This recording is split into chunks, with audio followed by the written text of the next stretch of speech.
যে বছর জুড়ে এই প্রিয়তমা, তুফান, দরদ, তারপর রাজকুমার এগুলো দেওয়ার পরে সাকিবের অ্যাওয়ার্ড কোথায়? এখন বেস্ট ওয়ার্ডটা লাইফ থেকে বা মিডিয়া থেকে টোটালি বিদায় নিয়েছে। ফরম্যাটগুলো পুরো চেঞ্জ হয়ে গেছে। আমরা তোমরা, আমরা তোমরা, এতে লাভ হচ্ছে যে পাবলিক দেখছে যে আমরা অ্যাওয়ার্ড পাচ্ছি, আমাদের পুরস্কার আসছে। অ্যাওয়ার্ড সিস্টেমটা হচ্ছে জাস্ট একটা চড়ুই ভাতি। আর যে মানুষগুলো কোনো পপুলার না, যে মানুষগুলো কোনো কাজ নিয়ে কেউ কথা বলে না, কোনো চ্যাপ্টারে কিছু নেই, তারা প্রতিটা দিন অ্যাওয়ার্ড পাচ্ছে। অ্যাওয়ার্ড শো মানে যেন আমরা মনে করি যে আমাদের কাছে ব্যাপারটা কিরকম, জনসাধারণের কাছে অ্যাওয়ার্ড যিনি অ্যাচিভ করছেন উনি আসলেই যোগ্য। আসলে কি অ্যাওয়ার্ড কেবলমাত্র এখন যোগ্যতার হাতেই উঠছে? একদমই না। সেই যোগ্য বা বেস্ট যে ওয়ার্ডটা, এখন বেস্ট ওয়ার্ডটা লাইফ থেকে বা মিডিয়া থেকে টোটালি বিদায় নিয়েছে। এখন আর কোনো বেস্ট বলে কোনো ওয়ার্ড নেই।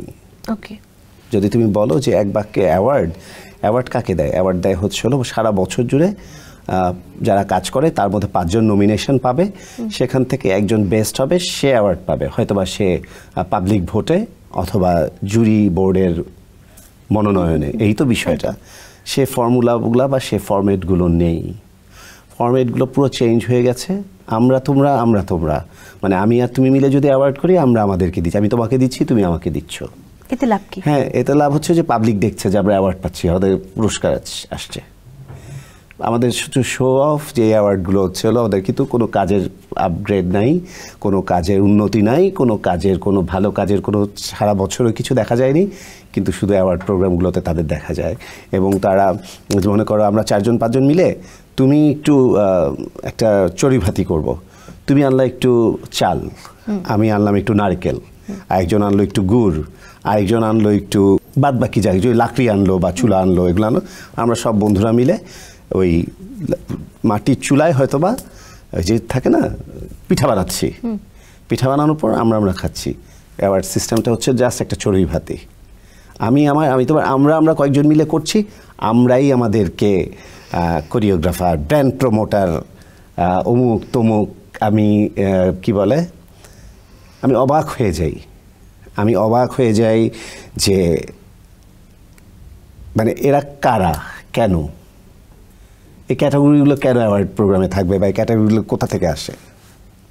আমি রিসেন্টলি আরও অবাক হয়ে গেছি যে আমি দেখেছি যে তারে বললে কি সে মাইন্ড করবে কিনা জানি না, কিন্তু তার বিষয়টা না, বিষয়টা হচ্ছিল একটা মিডিয়া প্রোগ্রামে কখনো কি জিম ট্রেনার বা জিম মানে কি বলে ইনস্ট্রাক্টররা কি কখনো অ্যাওয়ার্ড ক্যাটাগরিতে থাকে বা ছিল? আমি যারা দেখেছি ওই যে ভাইরাল হচ্ছে যে নাচতে নাচতে যে জিম করায়, তাকে এনে অ্যাওয়ার্ডটা দেওয়া হলো। তো এটা আমার তোমার না তো কি ব্যাপারটা হচ্ছে এরকম। সে পাক, তাকে আমি ছোট করছি না, কিন্তু আমি অ্যাওয়ার্ড সিস্টেমটা সে কেন এই সে তার সেকশন বা তার অ্যাওয়ার্ড পাওয়ার ধারা বা তাদের কমিউনিটিটা থাকবে আলাদা, জিমের কমিউনিটি। হ্যাঁ, সে তো আমার এই নাটক সিনেমা ফিল্মে এসে সে কেন এই অ্যাওয়ার্ড ক্যাটাগরিটা? এগুলো তো পক্ষপাতিত্ব। আর যে মানুষগুলো কোনো পপুলার না, যে মানুষগুলো কোনো কাজ নিয়ে কেউ কথা বলে না, কোনো চ্যাপ্টারে কিছু নেই, তারা প্রতিটা দিন অ্যাওয়ার্ড পাচ্ছে। বেস্ট নায়ক দেওয়া হচ্ছে, বেস্ট নায়ক দেওয়া হচ্ছে ওকে। তাহলে সাকিব খান কি?